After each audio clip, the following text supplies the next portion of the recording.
Baik, Assalamualaikum warahmatullahi taala wabarakatuh. Alhamdulillahirrabbilalamin. Wabihi nasta'in umuri dunia waddin.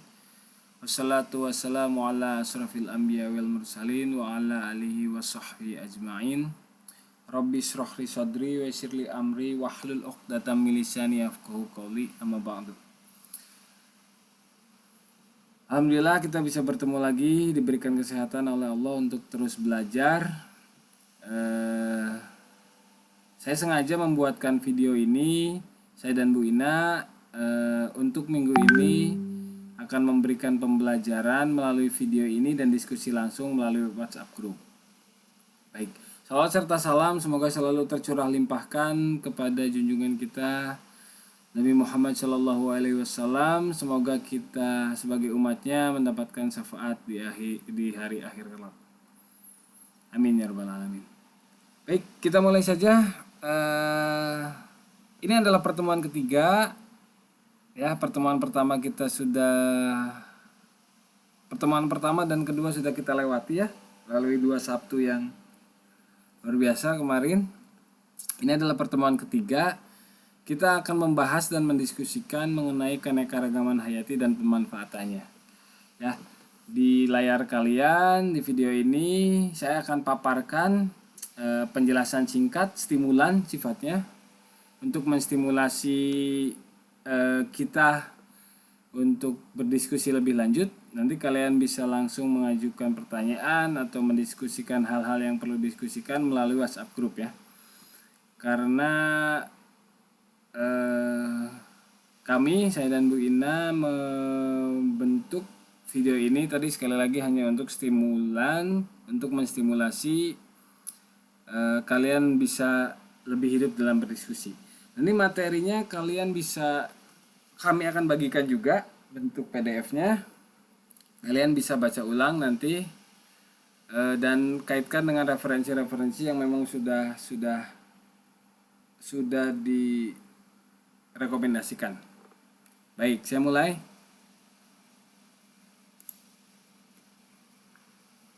Oke. Keanekaragaman hayati dan pemanfaatannya. Di layar kalian sudah muncul beberapa spesies hewan Indonesia. Ada bekantan, ada penyu belimbing, ada harimau, ada kantung semar, ada rafflesia. Yang semuanya adalah keanekaragaman hayati yang ada di Indonesia. Kita akan bahas ini satu persatu, ada konsep-konsep yang akan disampaikan. Jadi tetap konsentrasi ya. Baik. Keanekaragaman hayati. Apa sih keanekaragaman hayati? Coba kalian kemukakan sendiri pendapat kalian, pengetahuan kalian mengenai keanekaragaman hayati, dituliskan dalam satu lembaran ya. Yang kalian tahu tentang keanekaragaman hayati. Silakan tuliskan. Jika ada pertanyaan nanti kita diskusikan di WhatsApp group. Oke, menurut WWF, keanekaragaman hayati adalah jutaan tumbuhan, hewan, dan mikroorganisme termasuk gen yang mereka miliki serta ekosistem rumit yang mereka bantu menjadi lingkungan hidup. Itu menurut WWF. Oke. Kita juga kenal ada 3 jenis keanekaragaman hayati. Ada keanekaragaman tingkat spesies, ada keanekaragaman tingkat genetik, dan ada keanekaragaman tingkat komunitas. Oke, kita bahas satu persatu nanti. Baik. Keanekaragaman hayati merupakan istilah yang mengungkapkan derajat keanekaan yang menyangkut variasi, jumlah, frekuensi, dan distribusi di suatu wilayah. Oke. Yang tadi mencakup tingkatannya ada 3 yang sudah disebutkan sebelumnya. Ada keanekaragaman genetik, ada keanekaragaman jenis, ada keanekaragaman ekosistem. Yang masing-masing biasanya digunakan oleh ahli-ahli yang berbeda. Ya, keanekaragaman gen digunakan oleh ahli genetika, keanekaragaman jenis biasanya oleh ahli botani, oleh hewan. Keanekaragaman ekosistem biasanya ahli ekologi ya, tapi tidak saklek seperti itu ya. Baik. Oke, penjelasan mengenai keanekaragaman genetik yaitu variasi genetik di dalam spesies. Ada dua tipe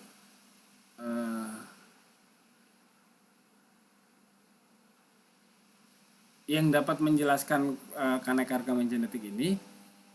Ada dua fenomena, misalkan begini, genotif yang fenomena pertama, genotifnya beda dengan lingkungan yang sama memungkinkan memunculkan fenotip yang berbeda.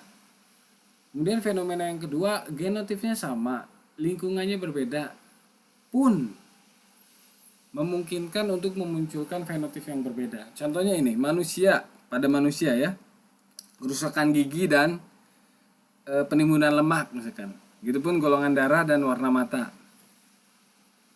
Oke, itu untuk dua kasus tersebut. Kemudian untuk keanekaragaman spesies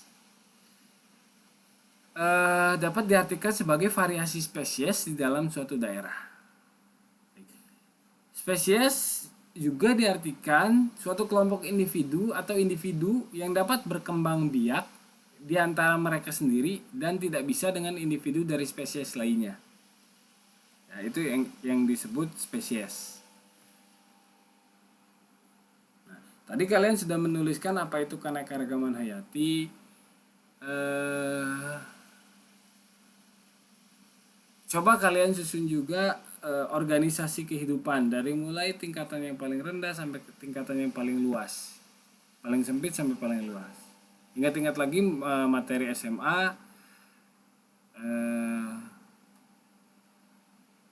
Ketika kalian belajar tentang itu, masih ada ingatan yang disimpan tidak oleh kalian? Coba digali lagi. Baik, saya lanjutkan dulu. Kemudian keanekaragaman ekosistem, variasi komunitas di dalam ekosistem. Ya, penjelasannya. Ada individu, kemudian spesies, kemudian populasi, kemudian komunitas. Nah, ekosistem ini adalah komunitas plus lingkungan. Ya, tentunya dengan segala hubungannya, dengan segala interaksinya. Baik, ekosistem ini adalah hubungan timbal balik tadi ya, antara makhluk hidup satu dengan makhluk hidup lainnya dan dengan lingkungannya. Ya, dengan kita kenal faktor biotik dan faktor abiotik. Baik, itu kalian sudah belajar sebetulnya di ekologi. Nah, ini contoh keanekaragaman gen. Contohnya adalah variasi warna pada bunga krisan, kemudian variasi warna pada rambut kucing.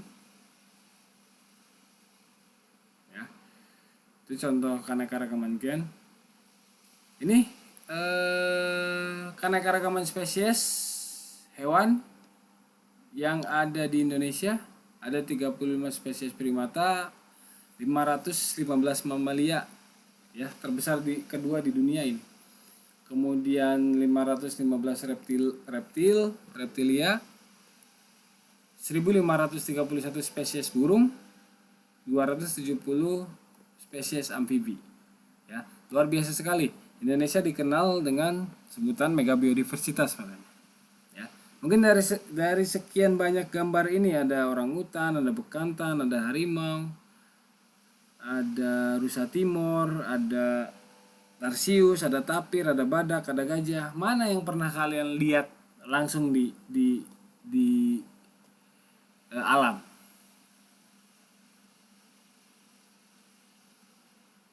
Nah, mungkin tidak ada ya. Mungkin pas saya pernah lihat tapi di kebun binatang. Nah, it's okay lah. Artinya kita begitu luar biasa kayanya ya, karena keanekaragaman hayati spesies ini. Kalau kita tidak menjaganya, ini bisa hilang. Ya, apalagi dengan ketidakpedulian, dengan keacuhan ya, kita acuh-acuh ya biarin aja, apa ruginya Pak kalau harimau hilang, malah aman misalkan. Nah, itu kan pengetahuan yang dangkal yang harus dipatahkan oleh akademisi. Oke, itu tugas kita bersama ya. Oke, saya lanjutkan dulu. Ini kan keanekaragaman ekosistem alami dan ekosistem buatan atau binaan. Ada hujan tropis, ada hutan kelapa sawit, sawah, savana, hutan pinus, danau. Ya. Mana yang buatan, mana yang alami. Kalian sudah bisa membedakan sendiri ya. Baik, ini tadi yang saya singgung sebelumnya, organisasi tingkat kehidupan ya, dari yang mulai paling kecil, paling sempit sampai ke paling luas. Baik. Nah, kemudian mengapa terjadi keanekaragaman hayati? Mengapa terjadi keanekaragaman? Nah, ini penjelasannya. Keanekaragaman terjadi karena adanya adaptasi dan strategi terhadap perubahan tentunya. Kemudian penggunaan sumber daya alam yang efektif dan efisien. Sehingga nanti akan ada perbedaan fungsi, perbedaan peran, ya, menuntut makhluk hidup beradaptasi dalam lingkungan tertentu. Sehingga terjadilah keanekaragaman. Kalau menurut diagram alirnya kita bisa lihat di sini adanya dinamika, kemudian direspon oleh makhluk hidup itu dengan adaptasi, akhirnya terjadi variasi, dan ujungnya dari variasi itu kan pasti terjadi keanekaragaman. Itu penjelasannya. Baik. Nah, ini contohnya ya. Darwin Finch di Kepulauan Galapagos. Ada beberapa jenis paruh yang diamati. Ada yang untuk menangkap serangga, ada yang untuk makan ada yang untuk makan daun, ada yang makan biji, ada yang untuk makan tunas. Ya, jadi tadi adanya variasi dari hasil adaptasi itu. Baik. Kemudian bagaimana dengan di Indonesia? Nah, yang perlu diperhatikan adalah pembentukan Indonesia, bukan kemerdekaannya, sejarah pembentukan Indonesianya, kepulauannya. Oke, terletak di daerah tropis Indonesia ini yang memberikan satu keuntungan besar bagi seluruh penghuninya, bukan hanya manusia sebetulnya, termasuk hewannya, tumbuhannya, mikroorganismenya, semuanya. Ya, sekali lagi manusianya memang di sini harus bijak. Manusia Indonesia itu harus lebih bijak sebetulnya daripada manusia yang lain di muka bumi ini. Ya, karena tadi penuh dengan potensi alam, ya, harus lebih bijak untuk itu semua. Oke, kemudian terletak di dua wilayah penyebaran. Ada garis kita kenal dengan garis Wallace dan garis Weber, kita bahas. Kemudian habitatnya beragam. Baik. Nah, ini dia pemisahan garis Wallacea ya, dan juga garis Weber. Di sini di sebelah kiri ini ada fauna oriental, di sini masuk Australian, Australasian. Oke. Baik. Ini contoh keanekaragaman hayati di Pulau Sumatera, di Pulau Andalas. Ya. Kalau ada orang Sumatera di kelas ini, apakah pernah melihat salah satu hewan ini di habitat aslinya, di alam liar? Gajah di Waikambas misalnya. Baik. Ada badak, ada orang utan Sumatera, harimau Sumatera yang sudah terancam punah, ada tapir, ya, ada badak Sumatera. Oke. Untuk tumbuhannya ada kanang odorata, ada Morus alba, Sorea balangeran, meranti merah. Ini contohnya. Ini di Jawa dan Bali ada owa Jawa, Hilobates moloh, ada badak Jawa, merak hijau, Pavomutikus, ada jalak Bali, ada cicak terbang, ada harimau Jawa yang dinyatakan sudah punah. Tapi terakhir 2000 berapa ya? Ada yang mengklaim bahwa menangkap gambar harimau Jawa di Ujung Kulon. Tapi setelah cek and recheck, ternyata itu bukan harimau Jawa. Dikonfirmasi bahwa itu adalah Panthera pardus, bukan Panthera tigris javanica. Panthera tigris sondaica. Tapi itu adalah Panthera pardus atau macan kumbang. Oke. Ada badak Jawa juga di ujung kulon. Main ke ujung kulon, ke ujung Jawa. Oke, next. Ini tumbuhannya contohnya Sauria bogoriensis dan Stylocarpus burahol. Ini salah dua contohnya, masih banyak sebetulnya. Kalimantan ada orangutan Kalimantan, ada bekantan, ya. Ini adalah salah satu lambang taman bermain, taman wisata di Indonesia. Tahu mungkin ya, ada yang pernah cita-citanya harus main ke taman tersebut. Oke, ada katak terbang, ada kucing emas ini di Kalimantan. Nah. Oke. Ini di Kalimantan. Ini tumbuhannya ada Mangifera casturi, Bacchareus costulata, Bacchareus angulata. Ini contoh keanekaragaman haitumunya. Luar biasa banyak sekali. Dan sebagian besar itu tidak ditemukan di tempat lain. Ya, artinya endemik. Oke, di Sulawesi ada Macaca heki, ada Macaca tonkeana, Macaca nigra, Macaca ocreata. Ya, banyak sekali jenis makaka di Sulawesi. Nah, ini luar biasa keanekaragaman hayati Indonesia.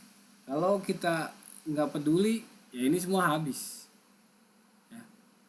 Pak, kenapa kita harus sedih kalau monyetnya hilang, Pak? Kalau keranya hilang, Pak? Kalau harimaunya hilang, kenapa harus sedih? Ya, kita pikirkan bersama. Kenapa kalian, coba tulis kalian, kenapa kalian harus peduli kepada mereka semua ini, ya, yang tadi disebutkan dari awal slide sampai sekarang. Oke, coba nanti kita diskusikan di WhatsApp grup. Baik. Ini ada babi rusa masih di Sulawesi ya. Ada maleo, ada kukang, ada anoa. Ini contohnya Dilenia serrata, Diospyros celebica.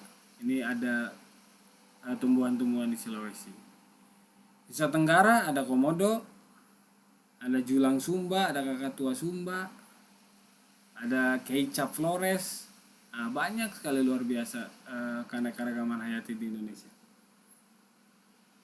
Tumbuhannya contohnya Scaphera apiculata, Santalum album.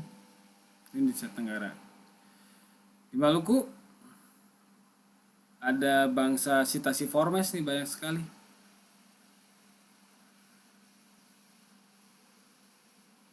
Oke. Ada pala dari Maluku, Myristica fragrans.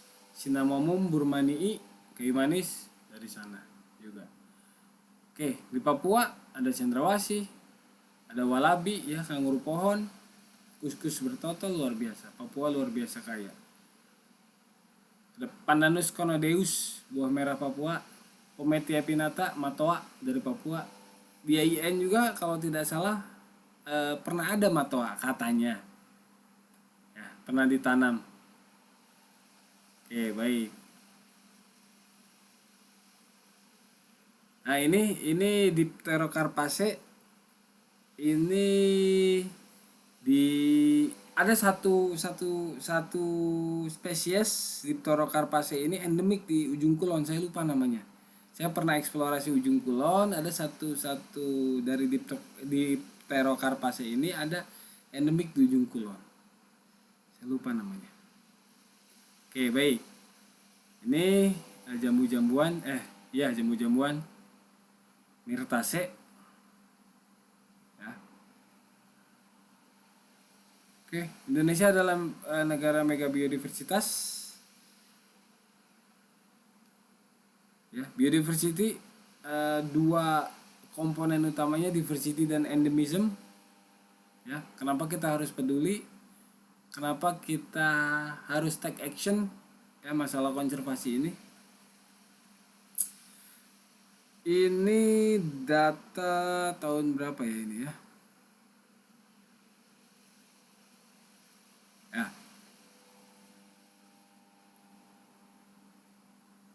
Ya, terlepas dari itu, Indonesia di urutan kedua setelah Brazil untuk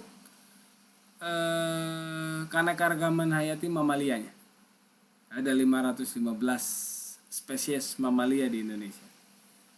Kemudian di endemismnya Indonesia tetap kedua. Ada 201 endemic spesies dan persen endemismnya 39%.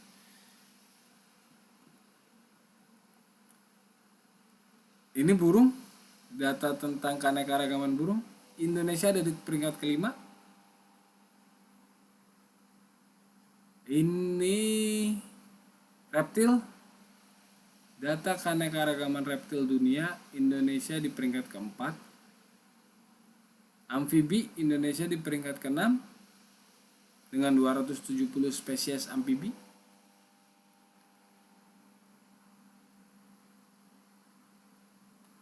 Plant diversity dan endemism, Indonesia ada di peringkat keempat.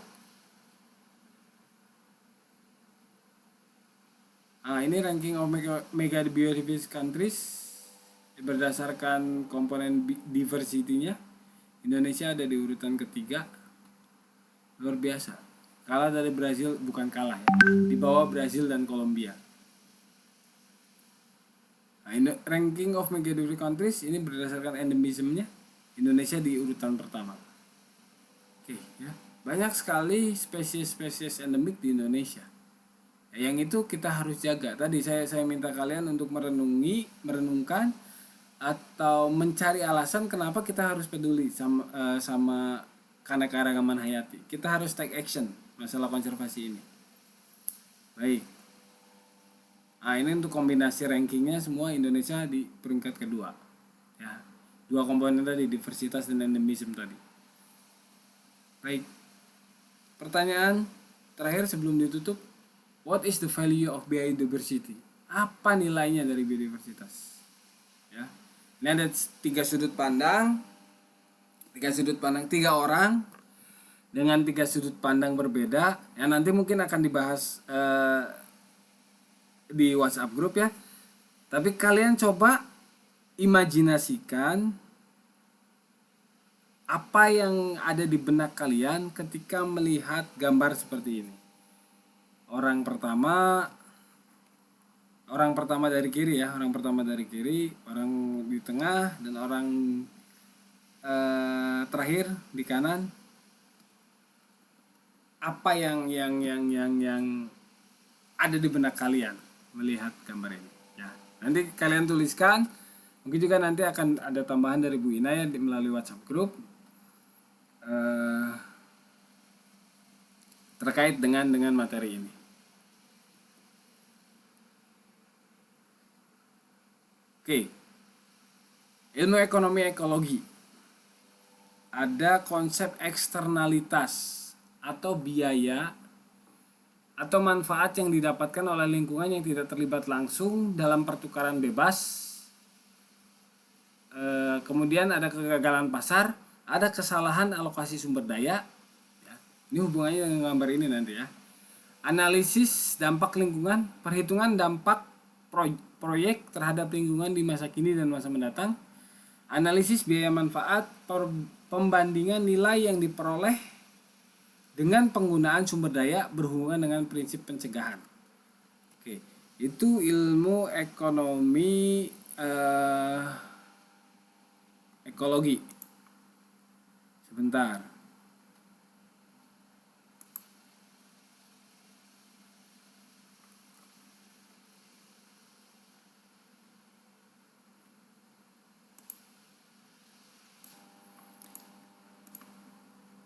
Baik, saya lanjutkan ya. Ada nilai ekonomi biodiversitas, ada nilai ekonomi langsung, ada nilai ekonomi tidak langsung, nilai ekonomi pilihan, atau bahasa lainnya prospek manfaat yang mungkin ada di masa mendatang bagi manusia. Kemudian nilai kehidupan, eksistensi, usaha perlindungan keberadaan habitat untuk keberlangsungan hidup spesies tertentu. Baik, kita bahas satu persatu. Nilai ekonomi langsung atau nilai komoditas ini diartikan sebagai nilai kegunaan konsumtif dan nilai kegunaan produktif. Ya, nilai kegunaan produktif itu bisa hasil hutan, apotek hidup, dan lain sebagainya. Kemudian nilai ekonomi tidak langsung memanfaatkan produktivitas ekosistem, perlindungan air dan tanah, pengaturan iklim, hubungan antar spesies, pemantauan lingkungan, rekreasi dan ekowisata, nilai pendidikan dan ilmiah. Itu merupakan nilai ekonomi dari ekosistem yang tidak langsung. Ya. Makanya ini perlu kita jaga nih. Karena ekosistem yang baik, lingkungan yang baik akan memberikan perlindungan air dan tanah. Mengapa kita sekarang sulit sekali, ada beberapa daerah kesulitan mendapatkan air? Ya mungkin ada yang rusak dalam sistemnya. Baik.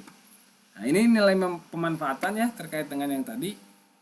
Merupakan aset dan modal pembangunan, yaitu sebagai sumber penyedia kecukupan pangan, sandang, papan, obat-obatan, dan berbagai bahan baku industri.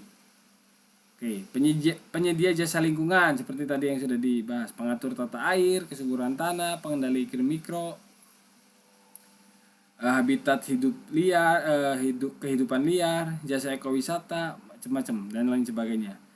Menyadari nilai penting keanekaragaman hayati tersebut, Indonesia telah meratifikasi Konvensi Keanekaragaman Hayati melalui Undang-Undang Nomor 5 Tahun 94.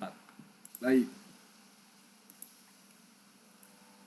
Ini value of biodiversity, nilai dari biodiversitas, goods, barang, service, jasa, dan other values, dan nilai-nilai lainnya. Ya tadi yang sudah dibahas, ada nilai langsung dan ada nilai tidak langsung. Baik, ini nilai langsung sudah dibahas juga tadi, ada consumptive value dan productive use value. Oke. Nah, ini nilai konsumsi bisa digunakan sebagai energi, sandang, obat, papan, perkakas, dan pangan. Manfaat keanekaragaman hayati ini, yang pangan untuk manusianya dan juga pangan untuk ternak. Oke, dan termasuk ini hubungannya begitu kompleks. Yang dari tumbuhan bisa kita manfaatkan untuk manusia ya. Kita manfaatkan juga untuk pakan ternak, dan ternaknya juga untuk manfaat pangan untuk manusia. Ya, luar biasa hubungannya. Baik, ini contoh biodiversity in our daily life. Ada yang suka belanja ke pasar, disuruh emaknya, disuruh ibunya belanja dari Dautus Carota misalkan, belanja Allium cepa. Nah, kalau begitu bingung nanti ya si mang-mang di pasar ya. Baik, ini salah satu contoh biodiversitas di dalam kehidupan sehari-hari. Bayangkan misalkan nggak ada cabai merah, cuma ada cabai keriting aja satu, nggak ada cabai rawit, nggak ada cabai gendot, nggak ada cabai macam-macam. Mungkin bayangkan aja, mungkin makan kurang enak ya. Nah, artinya itu salah satu nilai value dari biodiversitas. Baik. Ini contoh pemanfaatan yang lain untuk sandang, obat-obatan. Saya cepat saja. Ini kayu bakar, pemanfaatan lainnya. Perkakas ya untuk mebel dan segala macam. Nilai produksi bisa dari pertanian, laut, air tawar, padang rumput, hutan. Hutan itu ada bisa kayunya dimanfaatkan dan non kayunya. Hasil pertanian, perkebunan, ikan dan ternak, contohnya ini. Ini ada gembili apa ya di Cirebon ya namanya. Sawit, kemudian bumbu-bumbu, ikan. Ini hasil laut contohnya. Ini hasil kayu. Ini hasil non kayunya. Nah ini nih sepatu dari kulit ular dan macam-macam itu ya kontradiktif ya sepertinya ya. Ada bambu, ini apa ini, rotan. Oke. Baik. Ini tadi nilai tidak langsungnya, indirect value of biodiversitas, non konsumtif use. Ya kalau yang direct itu tadi konsumtif, ini non konsumtif. Ada regulasi, pengaturan, pendukung, dan budaya. Ya. Oke. Ini air. Ini sawah. Sawah sampai meletak begini, kurang air. Susah cari air warga untuk pemenuhan kebutuhan hidup. Ya, padahal air banyak harusnya ya. Oke, berarti ada yang terjadi. Nah, kadal apa ini biawak nih ya. Biawak tanya, kenapa nggak ada airnya? Why? Baik, untuk pendukung, ini semuanya terhubung, semuanya punya hubungan timbal balik. Budaya termasuk pendidikan. Kalian sekarang masa daring ya. Kalian di sekolah, di kampus menggunakan meja dari kayu, menggunakan kapur, menggunakan macam-macam peralatan. Ya, itu hasil dari keanekaragaman hayati, pemanfaatannya. Baik. Oke. Ya untuk tadi ya saya bilang kontradiktif, makanya harus ada etika. Bagaimana kita memanfaatkannya? Bagaimana kita tidak berlebihan dalam memanfaatkannya? Ada etika lingkungan. Ini adalah disiplin baru cabang filosofi, ya artikulasi nilai etika dari alam semesta, argumentasi biologi konservasi, bahwa setiap spesies memiliki hak untuk hidup. Ingat, bukan hanya manusia, tapi setiap spesies memiliki hak untuk hidup. Semua spesies saling tergantung satu sama lain. Manusia bertanggung jawab sebagai penjaga bumi, khalifatul fil ard. Manusia bertanggung jawab kepada generasi yang akan datang. Ingat, kita harus mewariskan, dalam bahasa lainnya kita harus memastikan bahwa anak cucu kita nanti masih bisa makan di bumi ini. Oke. Dan masih bisa menghirup udara segar di bumi ini. Manusia menghargai kehidupan manusia dan memperhatikan kepentingan umat manusia adalah serasi dengan menghargai keanekaragaman hayati. Alam memiliki nilai spiritual dan estetika yang melebihi nilai ekonominya. Ingat, alam memiliki nilai spiritual dan estetika yang melebihi nilai ekonominya. Ingat itu. Karena keragaman hayati dibutuhkan untuk memahami asal kehidupan. Oke. Itu terakhir. Nanti kalau ada yang didiskusikan, ada yang tanyakan, langsung ke WhatsApp group ya. Karena ini linknya juga akan di-share ke WhatsApp group. Terima kasih. Nanti saya dan Bu Ina standby di WhatsApp group. Kita berdiskusi di sana. Oke, terima kasih banyak. Semoga ada manfaatnya. Filenya nanti kami kirim juga ke WhatsApp. Terima kasih. Akhirul kalam, billahi taufiq wal hidayah. Wassalamualaikum warahmatullahi taala wabarakatuh.